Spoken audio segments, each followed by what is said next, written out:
আকিকা দেওয়াটা এটা সুন্নাতে মুআক্কাদা, দিতে হবে, রাসূলের ওয়ার্ড।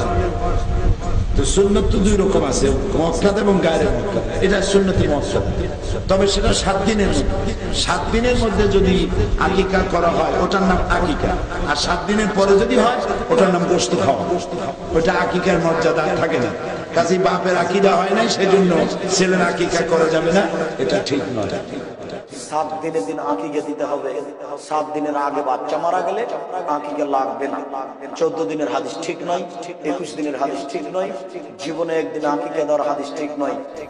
আল্লাহ রাসূল সাল্লাল্লাহু আলাইহি ওয়াসাল্লাম নবজাতকের জন্মের 7ম দিনে আকিকা করার কথা বলেছেন।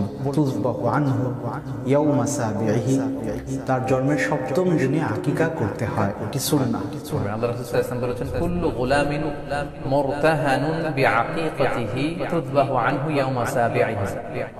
প্রত্যেক সন্তানের আকিকা দিতে হয় তার 7ম দিনে। ওয়া ইউহলাকু ওয়া ইউসাম্মু, 7ম দিনে মাথার চুল ফেলে দিতে হয়, তার সুন্দর করে নাম রাখতে হয়। তাহলে আকিকার বিধান হচ্ছে সম্মানিত সুধী, সন্তান জন্মগ্রহণ করার 7 দিন পর। আমরা বুঝতে পারলাম আল্লাহ রাসূল সাল্লাল্লাহু আলাইহি ওয়াসাল্লামের ভাষ্য অনুযায়ী, কথা অনুযায়ী, কওল অনুযায়ী। এবার যদি আমরা আল্লাহ রাসূল সাল্লাল্লাহু আলাইহি ওয়াসাল্লামের আমল দেখি, ওনার ব্যক্তিগত আমল কি ছিল? আল্লাহ রাসূল সাল্লাল্লাহু আলাইহি ওয়াসাল্লাম নিজে ওনার দৌহিত্র অর্থাৎ ওনার নাতি হাসান এবং হুসাইনের আকিকা নিজে করেছেন 7ম দিনে, এবং 7ম দিনে তাদের নাম রেখেছেন। একজনের নাম রেখেছেন হাসান আর একজনের নাম হুসাইন। আকিকার সুন্নত তরিকা হচ্ছে 7ম দিনে।